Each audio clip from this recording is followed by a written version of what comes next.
negara bangsa dalam situasi darurat. Warning dunia PBB mengatakan ada kerawanan pangan dunia.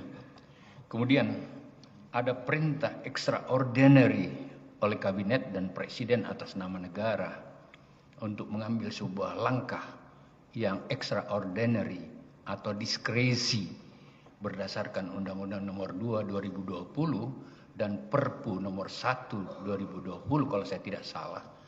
Apakah itu bagian yang ahli tadi sebutkan, alasan untuk melakukan langkah pembenaran apabila terjadi diskresi itu? Apakah itu yang ahli maksud? Mohon izin yang mulia. Ada El Nino, ada COVID, supaya Undang-Undang Nomor 2 2020 itu. Minta maaf. Ya. Baik, mohon izin yang mulia. Jadi saya ingin menyampaikan bahwa tadi saya menjelaskan mengenai sifat melawan hukum materialnya itu menjadi hilang karena ada satu hal-hal yang tidak terpenuhi. Di dalam hal yang tidak terpenuhi itu berkaitan dengan asas-asas tadi Bapak. Asas keadilan, asas kepentingan umum, asas kepatutan dan seterusnya tadi. Nah, yang paling penting yang menjadi koridor adalah apakah dalam pemenuhan hal-hal yang tadi saya sampaikan tadi untuk kepentingan umum dan seterusnya tadi, apakah melanggar norma aturan yang ada ataukah tidak. Kalau memang ternyata itu terjadi, ya maka sifat melawan hukumnya bisa hilang karena terpenuhinya asas-asas sebagaimana yang tadi saya sampaikan. Demikian yang mulia. Izin yang mulia. Ini perintah presiden, ini perintah kabinet, ini perintah negara. Dan kalau itu terjadi dan ini benar, apakah bawahan, katakanlah menteri, hanya menteri sendiri yang bertanggung jawab atau negara bertanggung jawab? Sekretariat presiden itu, saya mau tanya ahli.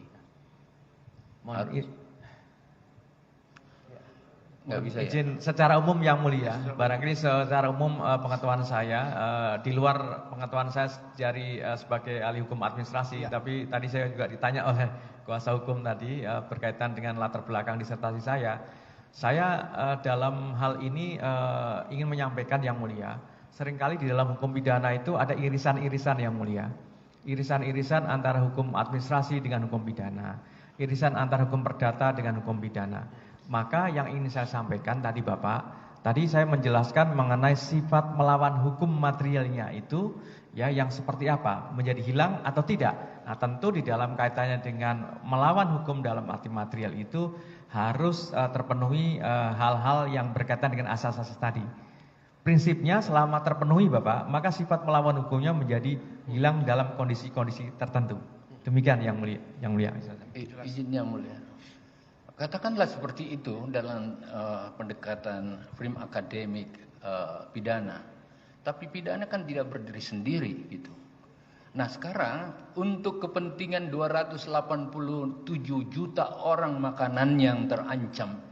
Terus ada diskresi yang diperintahkan. Dan itu terjadi, apakah itu bisa diabaikan dalam pendekatan pidana saja? Atau tetap harus dijadikan bagian-bagian yang harus tesa, antitesa, sintesa dari aturan hukum yang ada? Mohon izin yang mulia, kembali ke soal konsep tadi sifat melawan hukumnya tadi Bapak. Jadi sifat melawan hukumnya tadi maka menjadi hilang manakala terpenuhi asas-asas yang tadi saya sampaikan. Asas yang paling utama ada asas kepentingan umum, asas keadilan dan seterusnya dan seterusnya. Nah keadilan, apakah keadilan bagi sekelompok? Tidak. Keadilan tentu bagi sebagian besar masyarakat itu juga harus terpenuhi rasa keadilannya. Demikian yang mulia jawaban saya.